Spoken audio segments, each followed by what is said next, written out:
It's really amazing. मैं और शकील जो है वो 2016 में एज ए पार्टिसिपेंट्स हमने डेव फेस्ट ज्वाइन किया था। तो शकील और मैं दोनों जो हैं वो आज यहाँ पे टॉक कर रहे हैं, तो it's really amazing. My name is Adil और मैंने अराउंड 2010 में स्टार्ट किया था सॉफ्टवेयर डेवलपमेंट, और फिर इमेंशियल के नाम से एक एप्लीकेशन बनाई है जिसके 1 मिलियन प्लस डाउनलोड्स हैं गूगल पे। ग्राफिक डिज़ाइनिंग की ऐप है, टेम्पलेट्स वगैरह में इसमें उर्दू के रिलेटेड ज़्यादा फोकस है इसमें। तो फ्लटर पे अब हमारा काफ़ी ज़्यादा फोकस चल रहा है। तो फ्लटर के इवेंट्स में GDG वाले अक्सर जो है ना वो मौका देते हैं बोलने का।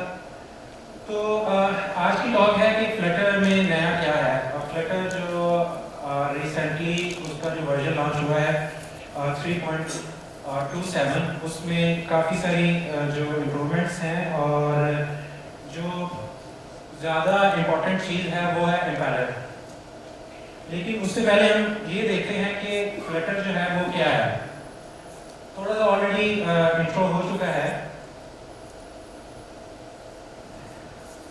ट्रेडिशनल डेवलपमेंट में होता ये है कि आप कोई भी आइडिया है उसको आप अगर इम्प्लीमेंट करना चाहते हो तो उसके लिए आपके पास ऑप्शन ये होती है कि आप पहले सोचते हो यार विंडोज़ की ऐप बनाते हैं या एंड्रॉयड की ऐप बनाते हैं, और फिर उसको आप अपनी ऐप पे काम करना शुरू कर देते हैं। फिर आप सोचते हैं यार यूज़र्स काफ़ी ज़्यादा हो गए हैं, आइडिया अच्छा है, एक्सेप्ट हो रहा है, तो इसकी iOS ऐप भी बनाते हैं।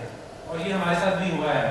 हमने इमेजिनर जो है वो बनाया एंड्रॉयड के लिए, और उस पर जब डेली यूज़र्स जो हैं वो 20K के अराउंड पहुंच गए तो iOS वाले लोग जो हैं वो हमें मैसेजेस करते थे कि iOS की ऐप कब आएगी। तो फ्लटर थोड़ा सा लेट हो गया, हमने इसको अडॉप्ट थोड़ा लेट किया। अगर हम पहले फ्लटर पे बना लेते तो हम शायद एक ही कोड बेस से ऑल प्लेटफॉर्म्स को जो है वो हम सपोर्ट कर सकते हैं। तो ट्रेडिशनल में ये होता है कि हम प्लेटफॉर्म पे करते हैं, फिर ऐप बनाते हैं, फिर प्लेटफॉर्म पे करते हैं, फिर ऐप बनाते हैं, और ये सिलसिला जो है वो चलता रहता है। तो इसको ओवरकम कैसे करते हैं फ्लटर के साथ। फ्लटर क्या करता है, आपने एक दफ़ा अपनी ऐप बना ली है और फिर आपने ये चूज़ करना है कि इसको किस प्लेटफॉर्म पे रन करना है। तो फ्लटर हमें ये ऑप्शन देता है कि सोर्स कोड एक है और उसको एक प्लेटफॉर्म आप चूज़ करें, फिर दूसरा, फिर तीसरा, फिर चौथा। और हमने एक अपने दूसरे प्रोजेक्ट के साथ जो हमारे प्रोडक्ट भी है हमने ये किया। हमने उसको एक ही दफ़ा एंड्रॉयड के लिए बनाया, फिर हमने उसको iOS पे भी लेके गए, और फिर हमने विंडोज़ ऐप बनाई और macOS सेम सोर्स बेस से हमने बनाया उसको। तो फ्लटर हमें बजाय इसके कि आप ये डिसाइड करें कि आपकी ऐप कहाँ पे रन होगी, आप ये डिसाइड करते हैं कि आपने बनाना क्या है। फोकस चेंज हो जाता है आपका। फ्लटर क्योंकि गूगल ने बनाया है तो बहुत से मार्केट में डाउट्स चल रहे थे कि फ्लटर जो है वो इतना इसकी मार्केट अडॉप्टेबिलिटी नहीं है। लेकिन गूगल अर्थ जो है वो उसका जो फ्रंट एंड है, लाइक उसकी जो इसकी जो UI रेंडरिंग है वो फ्लटर में है। इसके बैक एंड पे जो मैप टाइल्स जो हैं वो C++ पे हैं, लेकिन एवरी अदर ऐप यानी iOS, एंड्रॉयड और वेब पे वो जो उसका फ्रंट एंड है वो फ्लटर में बना हुआ है। इसके अलावा गूगल पे जो है वो iOS, एंड्रॉयड की जो ऐप है वो भी फ्लटर में बनी हुई है। यानी गूगल को इसमें इतना इन्वेस्टेड है कि वो फ्लटर पे अपने प्लेटफॉर्म्स की ऐप्स बना रहा है। इसके अलावा एग्जांपल्स हैं, गूगल पे है, गूगल अर्थ है, गूगल एड्स की जो ऐप है वो क्लासरूम ऐप है, गूगल एनालिटिक्स है, यूट्यूब क्रिएट है। ये वाली सारी गूगल की फर्स्ट पार्टी ऐप्स हैं जो फ्लटर में बनी हुई हैं। तो फ्लटर जो है वो क्रॉस प्लेटफॉर्म फ्रेमवर्क्स में 2023 के जो सर्वे है उसमें टॉप पे जा रहा है, और स्टैक ओवरफ्लो के सर्वे में भी जो फ्लटर है वो टॉप पे जा रहा है। तो फ्लटर इतना जो रैपिडली अडॉप्ट क्यों किया जा रहा है उसकी कुछ रीजंस हैं। वो उसको 5 पिलर्स, फ्लटर टीम जो है वो इसको 5 पिलर्स ऑफ फ्लटर कहती है। पोर्टेबल है, यानी आपने एक दफ़ा बिल्ड किया है तो आप इसको जो है वो अदर प्लेटफॉर्म पे इजीली जो है ना पोर्ट कर सकते हैं। ब्यूटीफुल है, बहुत ज़्यादा इसमें कस्टमाइजेशन की ऑप्शन है।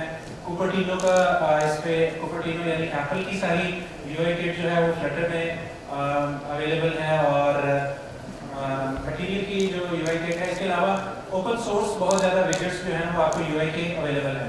फास्ट है, फ्लटर का अपना जो इंजन है वो हर ऐप के साथ शिप होता है, और वीएम जो है वो हर ऐप के साथ शिप होता है, तो इसका जो रिस्पॉन्स टाइम है वो वेरी नियर टू नेटिव है, प्रोडक्टिव है, यानी आपको ज़्यादा जो है वो इस पर एफर्ट्स नहीं करनी पड़ती, और ओपन सोर्स है। आप कभी भी कहीं भी किसी भी टाइम जाके प्रोडक्ट का जो सोर्स कोड है वो चेक कर सकते हैं। तो फ्लटर जो है वो हर जगह पे पोर्टेबल कैसे है, मतलब आप जानते होंगे कि अगर हमने विंडोज़ की ऐप बना ली है तो वो दूसरी मैक ओएस पे या लिनक्स पे नहीं चलती। उसकी वजह यह है कि लिनक्स या मैक जो है वो उस सोर्स कोड को अंडरस्टैंड नहीं कर सकते। लेकिन जो फ्लटर है वो किस वजह से हर जगह पे चल रहा है, उसकी वजह यह है कि फ्लटर ने अपना वीएम और अपना रेंडरिंग इंजन बनाया है। एंड्रॉइड में ऑलरेडी स्किया के नाम से ग्राफिक रेंडरिंग इंजन चल रहा था। आईओएस में क्योंकि आईओएस का एप्पल का जो अपना रेंडरिंग इंजन मेटल किट के नाम से है वो था, और फ्लटर को स्किया आईओएस के लिए अलग से पोर्ट करना पड़ा। लेकिन उसमें क्योंकि वो मेंट फॉर आईओएस नहीं था, इस वजह से उसमें कुछ परफॉर्मेंस की इश्यूज थे, उसमें लैग्स आते थे, यूआई के लैग्स आते थे, तो उसको उन्होंने इम्पेलर के जरिए रिप्लेस किया है। यानी अब जो इश्यूज आईओएस पे उनको आ रहे थे वो इम्पेलर की वजह से, जैक्स के इशू, लोडिंग के इशू जो है वो इम्पेलर के साथ वो ओवरकम किए हैं। होता क्या है कि जब आपकी ऐप इस तरह स्क्रॉल कर रही होती है तो स्किया क्या कर रहा था, वो जब आप इसको ऐसे स्क्रॉल करते हैं तो वो उसको गेस करके उसका एक शेडर अलग से कंपाइल करके अपने पास रख लेता था। लेकिन इम्पेलर के साथ ये किया है कि जब आप कंपाइल करते हैं एप्लीकेशन तो वो आपकी ये जो एप्लीकेशन में जितनी भी ट्रांजेक्शन हैं वो उनको कंपाइल करके एप्लीकेशन के कोड में एज अ शेडर इम्बेड कर देता है। तो इम्पेलर इस वजह से स्किया के मुकाबले में परफॉर्मेंट है कि ये शेडर्स ऑन डिमांड जो है वो कंपाइल नहीं कर रहा, ये कंपाइल टाइम पे जो है वो कंपाइल करके आपकी एप्लीकेशन में एम्बेड कर देता है। शेडर अगर कंपाइल नहीं होगा तो जैक भी नहीं होगा।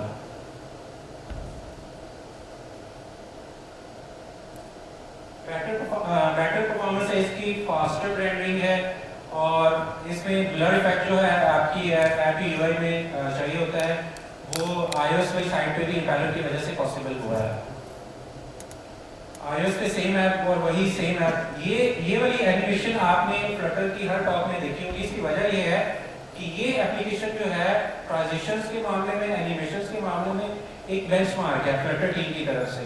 आपने कोई भी चीज़ टेस्ट करनी है एनिमेशन के हवाले से, कोई डिवाइस टेस्ट करनी है, तो ये वाली ऐप जो है वो उनका एक काइंड ऑफ बेंचमार्क बन चुका है कि आप इसको जहाँ पे भी, अभी यहाँ पे ये रन नहीं हो रहा आई थिंक, अब फ्लटर 3.27 में इम्पेलर जो है वो डिफ़ॉल्ट जो रेंडरिंग इंजन बन चुका है एंड्रॉइड वाली साइड पे भी, आईओएस वाली साइड पे भी। लेकिन अगर आप इसको बैकवर्ड कंपैटिबल करना चाहते हैं, लाइक आप चाहते हैं कि जो मेरी एंड्रॉइड की ऐप है वो इम्पेलर के बगैर चले, यानी वो स्किया रेंडरिंग इंजन यूज़ करें, तो आप उसको इसके ज़रिए ऑफ भी कर सकते हैं इस फ्लैग के ज़रिए। नेक्स्ट जो बिग थिंग फ्लटर में है वो बिल्ड विद जेमिनी एपीआई है। हर जगह एआई का जो शोरा है, हर कोई एआई को अपनी ऐप्स में इंटीग्रेट कर रहा है, तो फ्लटर जो है वो भी आपको जेमिनी एपीआई को लेवरेज करने के जो है ना वो ऑप्शंस दे रहा है। बहुत सारी इसकी एग्जांपल्स हमने आज भी देखी हैं, और सबसे पहला और सबसे बुनियादी क्वेश्चन जो होता है वो ये है कि आप एक ऑलरेडी एक एप्लीकेशन बिल्ड कर चुके हैं, उसको आप अपनी ऐप में एआई जो है वो कैसे इंटीग्रेट करेंगे। एक सिस्टम है वो ऑलरेडी चल रहा है, एक क्लाइंट है, आपने उसकी ऐप को ऑलरेडी बना दिया है, आपकी कोई प्रोडक्ट है उसको आपने ऑलरेडी शिप कर दिया है, तो उसमें हम जेमिनी के केसेस जो है या जेमिनी का यूज़ क्या कर सकते हैं, तो वो एक्सप्लोर करने के लिए हम जेमिनी से भी पूछ सकते हैं कि ये मेरी ऐप है, ये मेरा यूज केस है, इसको जो है वो हम AI पावर्ड कैसे करें। तो जेमिनी जो है वो बहुत इजी 3 लाइंस में आपकी फ्लटर ऐप में इंटीग्रेट हो जाती है। तो जेमिनी का एक प्रोटोटाइपिंग के लिए एक AI स्टूडियो पे आप जाते हैं और यहाँ पे आप अपनी प्रॉम्प्ट्स के साथ आप थोड़ा प्ले अराउंड कर सकते हैं, अपने सिनेरियो को आप जो है वो यहाँ पे एग्जीक्यूट करके देख सकते हैं और यहाँ से आप API की जो है वो इजीली जनरेट कर सकते हैं। वो API की जो है वो आपको अपने फ्लटर के प्रोजेक्ट में ऐड करनी पड़ती है जब आप प्रोटोटाइपिंग कर रहे होंगे। जब आप अपने किसी एग्जिस्टिंग प्रोजेक्ट में या न्यू प्रोजेक्ट में जनरेटिव AI ऐड करना चाहते हैं तो ये जो गूगल जनरेटिव AI का पैकेज है ये आप ऐड करते हैं और फिर इसको API की देते हैं और फिर एक जनरेटिव मॉडल आप चूज करते हैं और फिर आप इसको मॉडल और जनरेट कंटेंट जब कॉल करते हैं तो आपको वही एग्जैक्टली सेम रिस्पांस टाइप आएगा जो आप gemini.google.com पे जाके जो कोई भी प्रॉम्प्ट लिख के आप जेमिनी से क्वेश्चन आंसर करते हैं। लेकिन ये जो जेमिनी का ये वाला सीन था ये सिर्फ प्रोटोटाइपिंग के लिए है। जैसे स्कीना ने बताया था हमें कि हम API की जो है वो अपनी ऐप में शिफ्ट नहीं कर सकते, सेफ नहीं है। आपकी ऐप को अगर किसी ने डिकोड कर लिया और उसमें से API की जो है या आपके नेटवर्क की ट्रैफिक को, आपकी ऐप की नेटवर्क ट्रैफिक को किसी ने इंटरसेप्ट कर लिया तो ये जो गूगल API की है ये इजीली हैक हो सकती है और फिर इसको मिसयूज किया जा सकता है क्योंकि ये जो जेमिनी की कॉल्स हैं ये सारी पेड कॉल्स होती हैं। तो उसके लिए फिर फायरबेस की वर्टेक्स AI जो पैकेज है उस पर जेमिनी के साथ आप प्रोटोटाइपिंग करते रहें। कोई प्रोटोटाइपिंग के लिए आप इसको यूज़ कर सकते हैं, प्रोटोटाइपिंग करते रहते हैं और फिर बाद में जब आप समझते हैं कि एक MVP टाइप बन गया है और आप इसको एक प्रोडक्शन रेडी ऐप में यूज़ करना चाहते हैं तो 3 to 4 लाइन्स का चेंज है। आपने फायरबेस वर्टेक्स AI को यूज़ करना है और इसमें 2 या 3 ऊपर वाली लाइनें चेंज हुई हैं, बाकी सारी चीज़ें वही रही हैं। तो जेमिनी को यूज़ करके हम क्या कर सकते हैं, हम विद नो सर्वर हम एक रेसिपी की ऐप बना सकते हैं। हमें किसी जगह पे रेसिपी स्टोर करने की ज़रूरत नहीं है। ये गूगल का सैम्पल टेस्टो जो है वो फ्लटर का सैम्पल था, उसमें रेसिपीज जो है वो जनरेट करके वो सारी जेमिनी से जनरेट हुई हैं और उसमें डिफरेंट ऑप्शन भी हैं। हम क्रॉसवर्ड गेम्स, क्रॉसवर्ड पजल बना सकते हैं या दूसरी गेम जैसे स्कीना ने हमें बताया है AI का बहुत अच्छा इस्तेमाल शजील ने किया हुआ है।